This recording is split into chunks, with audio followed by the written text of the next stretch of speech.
So this episode, it's gonna be a little bit funny, a little comedic relief. The last episode was super deep and it's kind of dark. So I wanted to kind of like lighten up the mood by telling kind of like some of my lore.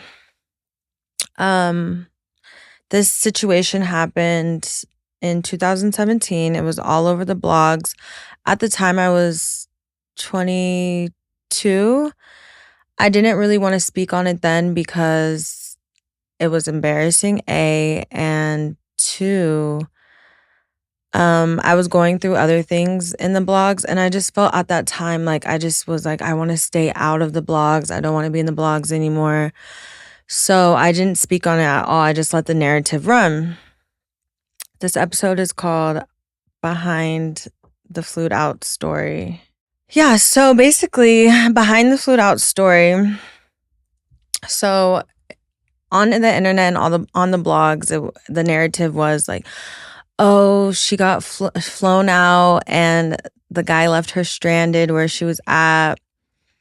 So basically, at the time, I got blasted online by the guy's girlfriend. I'm not really sure what their situation was at the time.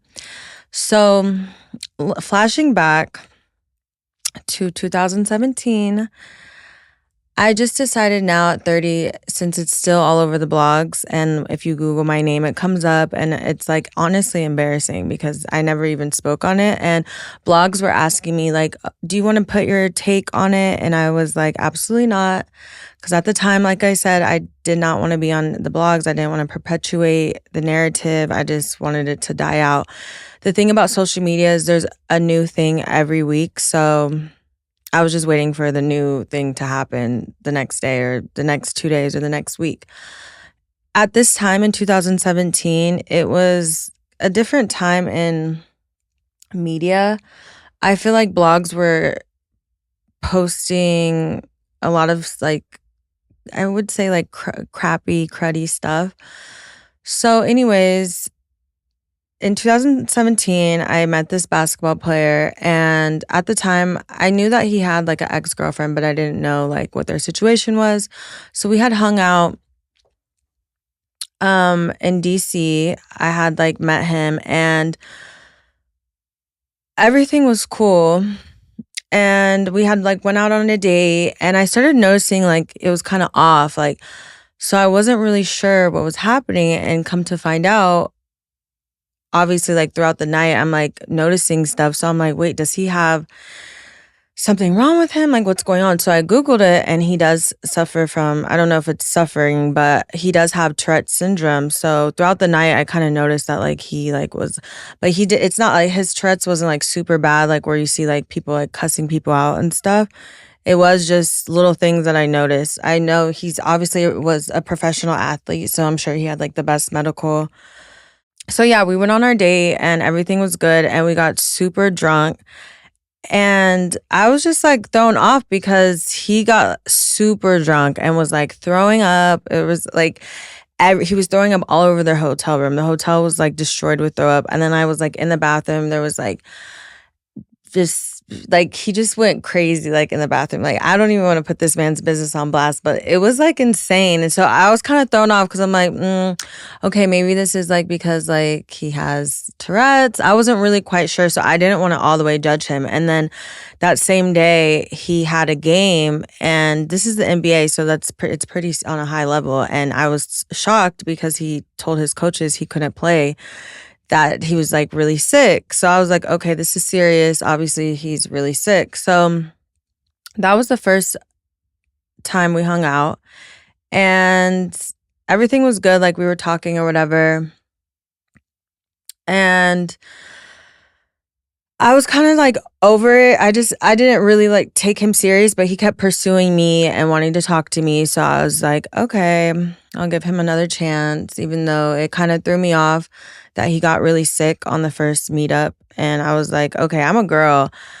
I need to be with someone that can handle their liquor because I get kind of wild when I'm on alcohol. So I need someone to kind of balance me out. And I can't be the one babysitting you.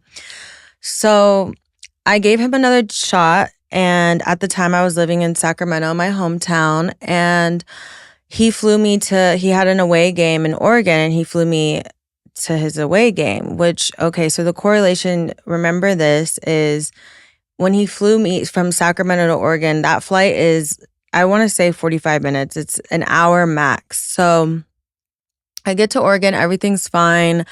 We're supposed to be spending the weekend together, but he goes to his game, and I wasn't really pressed to go to his game. I didn't ask to go because he honestly wasn't even really a good player. So I was like, I don't really care about even going to his game because he was kind of like a bench player. No offense. We're cool now, and I really respect him a lot. So anyways, yeah, so he goes to his game. I'm at the hotel waiting for him to come back. We have plans to go to a movie or something when he comes back from his game.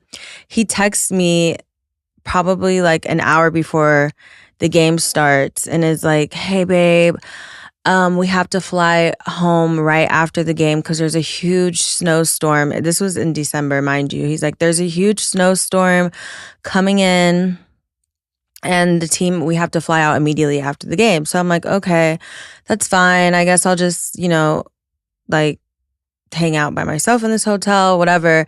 He's like, yeah, I'll get you your flight back. Cause at the time I didn't have a flight back. So he's like, okay, I'll get you your flight back. Whatever. So I'm like, okay, cool. So I'm just hanging out by myself in the hotel room. So I'm like, what do I want to do? So I order some food. So mind you, this is like hours after I spoke to him. I'm thinking he's on the flight. He's texting me like, we're taking off now. So I order some food, and I have to go downstairs in the hotel to get the food. And I ring the elevator. The elevator door opens. It's him and another girl standing there in the elevator. And so I'm like, I'm like trying to keep my jaw from like going on the floor. I'm obviously embarrassed and shook, and he looks shook too. And you could tell they were going to a club or something. I was just so like shocked and embarrassed. And the girl was super pretty. So I didn't even say anything, but I was like, this is awkward. I didn't know if I should get in the elevator or not get in the elevator, but I just decided to get in the elevator. So I got into the elevator. It was the most awkward elevator situation ever. I didn't say anything, which at the time I was so young. So I think I was naive. And probably now I would have definitely said something. But at the time, I was just so embarrassed, so shocked, didn't even know what to do. And on top of that, I was hanging out in the hotel room by myself. I didn't think he was coming back. So I'm like dressed down, no makeup, hair looks a mess, looking crazy, just going downstairs to get my food. They're all dressed up. The girl's all dolled up, ready to go to the club. Like he's all dressed up. I was like, cringe. So it was just the cringiest elevator ride ever. So anyways, I see them get into a black truck. I still don't say anything. I just watch them like leave. It was so awkward.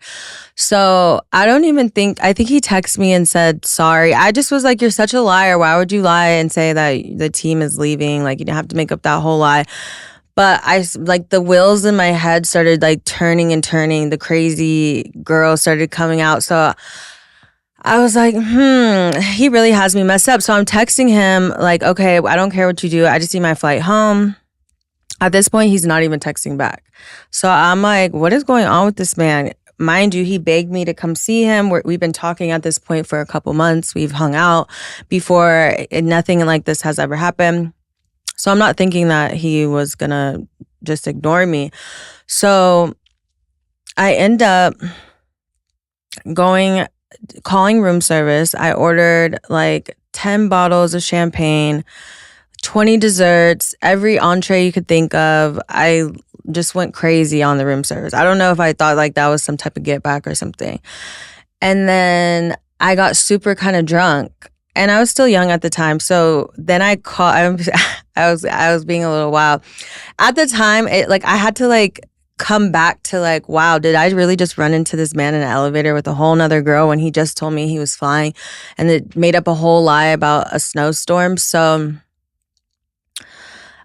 I called downstairs to the lobby, and I'm like, hey, me and my husband went out. We got separated, and I'm kind of tipsy. I forgot what room he's staying in. obviously I knew that he got another room. At this point, I was a little seasoned with the NBA players' little games that they play because one of my other exes, which I don't consider this guy ex, we were just dating, but my ex was actually an NBA player. So I kind of know the kind of games they play with the several hotel rooms, having girls in different rooms. So I knew he had a room at the same hotel. It's like rookie 101. So I called downstairs to the front desk. I'm like, hey, me and my husband got separated. I'm kind of tipsy. We have 2 rooms. Can you let me know what the room number is? And so the girl gives me the room number to the other room. So at this point, I'm like drunk from all the bottles of champagne. I was just wilding in the hotel. I have so many videos of like me pouring out champagne.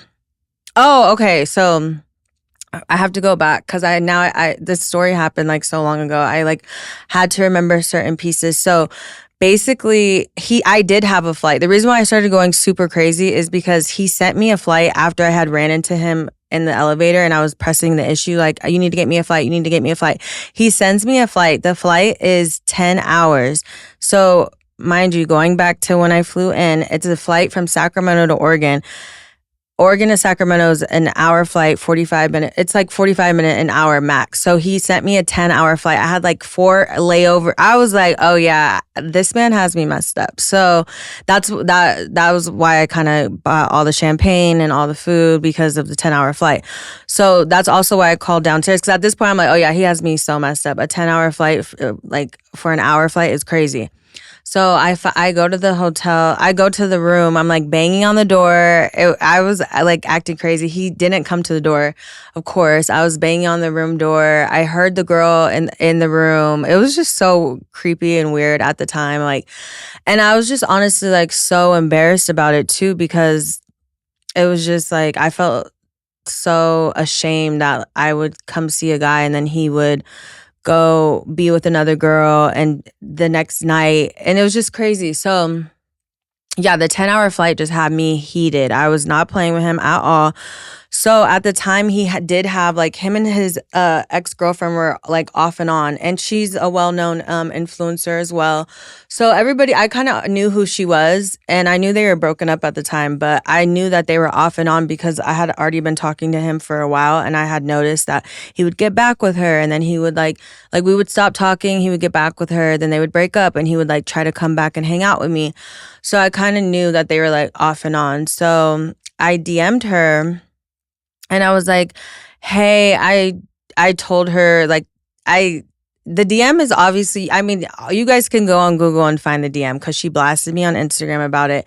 I never admitted to it because like I said, I was so embarrassed. I was already going through stuff in the blogs. I did not want to be in the blogs again with another basketball player. It was just not a good look. And I was already ashamed of everything that I went through before that, which I'm going to talk about in the other episode. I think it's like episode 5 or something. But that's for another episode. But anyways, so I was already going through stuff in the blogs and I was super ashamed of it. So I didn't even want to be associated with any type of blogs at that point. So I DM'd her and you can Google the DM since she blasted it. But the point is the second DM that I sent her, I was like, tell him to get me a proper flight. So when she blasted me, which it was just so degrading because she had posted some defamatory stuff about me. And like I said, I was so young and I was just so embarrassed and so shocked. Mind you, I had gotten drunk all night and was banging on this man's door. So I was dead asleep. I sent her the DM and then I knocked out. I'm getting blown up at like 12 p.m. All my best friends are calling me like, what the fuck, Noelle? You're all over the blogs. I'm like, what are you talking about? They're like, the girl, she blasted you. You're all over Baller Alert. Like, you're all over the blogs. I'm like, what? So I go look. My whole Instagram is getting like just flooded with all types of stuff. People are going in on me because basically what the narrative was when she put that out, which I get why people thought that I didn't have a flight. I'm going to have to...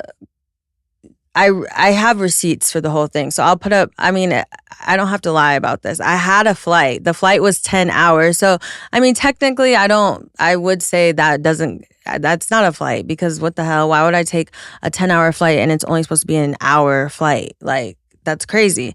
So that's why I had said a proper flight, because why would you put someone on a 10-hour flight? And I shouldn't have DM'd her. That was, like I said, I was 22 years old. I was so young and I was so immature at the time. And I was just kind of like, just pissed because he was ignoring me. The girl was in the elevator with him. He lied. Then he put me on a 10-hour flight. I just felt so disrespected. Oh, so basically, after she blasted me, everybody was like flooding me, like, oh, like it was just a whole thing. It went on for years. Even to this day, when I date people and they Google me and then they're like, oh, what, I have to explain the whole story. Like, no, I actually had a flight. Like, because basically the narrative was when she blasted the DM, it was I didn't have a flight, that I flew out to see a guy, and all the comments were like, how do you fly out and not have a flight? People were going so in on me on Instagram and all over the internet. It was a whole thing. It was very shameful for me because like I said, at the time I was already going through stuff in the blogs, and then this on top. It was like just a pile on at that point, and I was so depressed about it. And so when the blogs reached out to me, they were like, is this true? And I just told them, I was like, absolutely not. It's not true. I lied and said it was photoshopped. Like, I said the DM was photoshopped. I was like, she's lying. That's photoshopped. That wasn't me. Because I was so embarrassed about it. And it was just like, it was a learning lesson. So after that, I was obviously really young. After that, I literally do not fly out to see guys. I think it was a thing back then when you're young and stuff, you don't really know better. So when guys are like, oh, let me fly you out, it's like cute. But as I got older, and that was like probably one of the last situations where I flew out to see someone. Don't get me wrong, I have flown out to see other people but in my life. But that was definitely a learning lesson. Like, and after that, she never took it down. I could have literally sued that girl for defamation. And it's funny because they both lived in Vegas, and I had ran into her at a nail shop after Draco passed away. And I was like, what should I do? Should I, like, cause like this kind of ruined my life at one point. Like, when she had blasted me, it stuck, that the blog stuff, it stuck for like a while. Like, everyone was like, oh, you flew out to see a guy, like, just saying just the craziest, nastiest things to me online. And it really was like hurtful. So I saw her literally like 8 years later at a nail shop. And I really wanted to do something, but at that time, Draco had just passed away. And as I got older, like violence and stuff, when somebody passes away close to you due to violence, you start looking at like, is it worth it? Like, do I really want to do this? So when I saw her in the nail shop, I just was like on the phone with my friend talking mad like crap about her in the nail shop. Like, but I really think it was just super hurtful. Like, as a girl, I don't think I would have blasted someone who hit me up. But then again, I don't know what they were going through in their whole tumultuous relationship that they had. So she might have been at like the ending point. But the stuff that she put online, it was like crazy. Obviously, you can Google it and see. And it was obviously like super hurtful. And it was a learning lesson. So, yeah, ended up after she blasted me, he finally had gotten a hold of me, of course, because we're both blasted all over the blogs, because she was posting crazy stuff about him too, like, and so we're all over the blog. So of course he finally reached out to me and was like, basically like, try to apologize. And I was like, at this point, I'm like, okay, you got me on a 10-hour flight. Now your ex-girlfriend just blasted me and I'm all over the blogs. And I was like, I need, like, what's up? So he ended up, like, I think he gave me like $5,000. And then he obviously got me like a first class flight home, which he should have done to begin with. But it's like, it sucks. Like, I had to do all of that, whether it was call the front desk and get the room number and bang on the door all night like a crazy psychopath, or order room service and thousands of dollars worth of champagne on the NBA's credit card. I shouldn't have had to do all that just to get proper things going. And that was my whole thing when I said proper to her.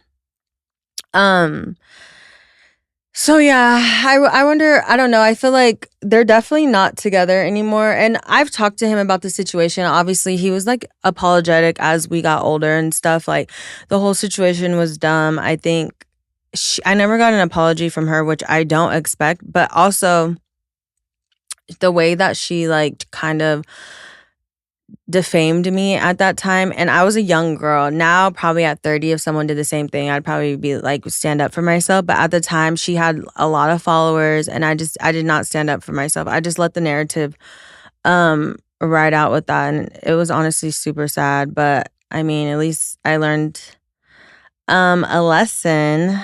Yeah, I literally waited so long to talk about this.